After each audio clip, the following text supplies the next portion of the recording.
तुम्ही या चॅनलवर नवीन असाल तर सबस्क्राइब करा, तसेच लाईक आणि शेअर नक्की करा।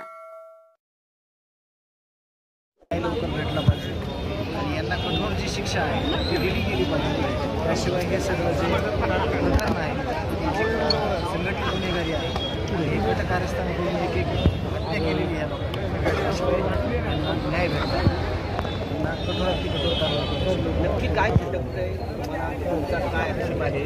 कारण सरकारकडून सांगण्यात प्रमाणे चाललेलं आहे, पोलीस प्रशासन आहे, काल CCTV फुटेज पण लागलं आहे। काय तुम्हाला जे काम चालू आहे ते सर्वजण नाही याकडं जल काढणार द्यायची गरज आहे। इमानदार लोक खूप आहेत पण बैमान सुद्धा काही लोक त्याच्यामध्ये आहेत, हे आम्ही सुचवलेलं पण आहे। कारण त्याचाच एक भाग म्हणून काल CCTV कॅमेरा बघितला तुम्ही, त्याच्यातले जे फुटेज बघितले त्याच्यामध्ये सगळे आरोपी इथे त्यांच्यावर गुन्हे आहेत, काही त्याच्यातले फरार आरोपी आहेत कागदोपत्री, तरी देखील पोलीस प्रशासनासोबत ते एखाद्या पक्षाच्या कार्यालयात बसतात।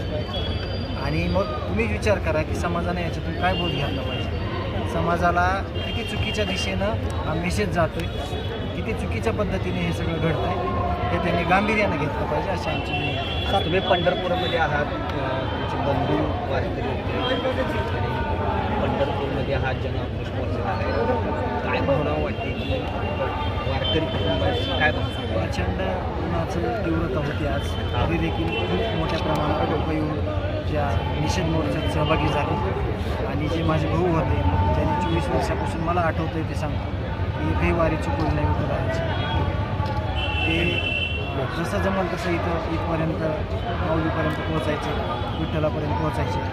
तर इथून मी मगाशी सुद्धा तीच मागणी केलेली आहे की एका वारकऱ्यांना देवाने न्याय द्यावा आणि त्या न्यायव्यवस्थेमधले जे सगळे लोक त्यांनी निपक्षपातीपणे अतिशय वेगाने आणि चांगल्या पद्धतीने तपास करून देशमुख कुटुंबाला न्याय द्यावा अशी माझी मागणी। सरकारने ज्या अधिकाऱ्यांवर ही जबाबदारी सोपवली आहे ते अतिशय नामवंत अधिकारी आहेत आणि लवकरच सर्वांना येते यापूर्वीच्या ज्या घटना महाराष्ट्रात घडल्या त्यात अशाच प्रकारचे अधिकाऱ्यांनी संबंधितांना देशमुख कुटुंबाने थोडंसं सहकार्य करावं असं आवाहन सरकारच्या वतीने तुम्हाला करण्यात येतं। आम्ही सहकार्यच करतो, आम्ही विश्वास ठेवला, आम्ही सगळं आमचं जे तुम्ही सोशल मीडियामार्फत जे गोष्टी तुम्ही सगळ्या बघितलेल्या आहेत, आम्ही प्रत्येक यंत्रणेवर, मुख्यमंत्री साहेबांवर, प्रत्येक लोकप्रतिनिधीवर आम्ही विश्वास ठेवला। आता आम्हाला त्याच्याशिवाय दुसरा काही पर्याय असेल तर तुम्ही सांगा।